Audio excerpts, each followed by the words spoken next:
রোজার নিয়ত কি মুখে বলা বাধ্যতামূলক? না, নিয়ত হলো মনের ইচ্ছা। সাহারির জন্য ঘুম থেকে ওঠাই রোজার নিয়ত হিসেবে যথেষ্ট। মনে মনে নিয়ত করলেই রোজা সহি হয়। রমজানে কোন আমল সবচেয়ে সহজ কিন্তু সওয়াব বেশি?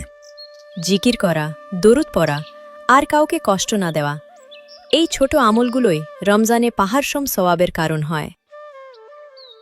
ভুল বা গুনাহের কথা শুনলে কোন দোয়া বলা হয়? নাউজুবিল্লাহ। নাউজুবিল্লাহ শব্দের অর্থ কি? আমি আল্লাহর কাছে আশ্রয় চাই। আস্তাগফিরুল্লাহ শব্দের অর্থ কি? আমি আল্লাহর কাছে ক্ষমা চাই। আল্লাহু আকবার শব্দের অর্থ কি? আল্লাহ মহান বা আল্লাহ সর্বশ্রেষ্ঠ। জন্মের সময় শিশুদের কানে আজান দেওয়া হয় কেন?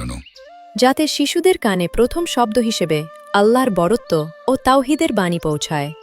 অবাধ্য সন্তানকে নেক সন্তান বানানোর আমল কি? প্রতিদিন সন্তানের কপালে হাত রেখে ইয়া বর্রু পাঠ করুন। সন্তানদের বদ নজর থেকে বাঁচানোর জন্য কোনো দোয়া পড়তে হয়? উইজু কুমা বিকালিমাতিল্লাহিত তাম্মাতি পরে সন্তানের গায়ে ফু দিন। মা বাবাকে কষ্ট দিলে আল্লাহ কি করেন? আল্লাহ অসন্তুষ্ট হন। মা বাবার সাথে কেমন কথা বলা উচিত? নরম ও সম্মান দিয়ে। মা বাবাকে খুশি রাখলে কে খুশি হন? আল্লাহ খুশি হন। মা বাবার সেবা করা কি ইবাদত? হ্যাঁ, অনেক বড় ইবাদত। ইসলামে জান্নাত কার পায়ের নিচে? মায়ের পায়ের নিচে। এমন আরও ভিডিও পেতে ফলো দিয়ে রাখুন। কত বছর বয়স হলে ভাই বোনের বিছানা আলাদা করে দিতে হয়? 7 বছর। সন্তানকে কত বছর পর দুধ খাওয়ানো হারাম? 2 বছর পর। পালক পুত্রের সাথে পর্দা করা কি ফরজ? হ্যাঁ। পালক মেয়ের সাথে পর্দা করা কি ফরজ? হ্যাঁ। স্বামী স্ত্রী একসাথে উলঙ্গ হয়ে ঘুমাতে পারবে কি?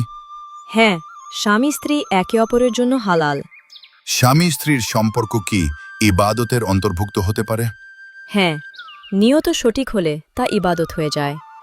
স্বামী স্ত্রীর মধ্যে লজ্জা থাকা কি জরুরি? হ্যাঁ, তবে হালাল সম্পর্কেও লজ্জা ও শালীনতা থাকা উত্তম। হাতে নখ কাটলে কি অমঙ্গল হয়? না, এর কোনো ভিত্তি নেই।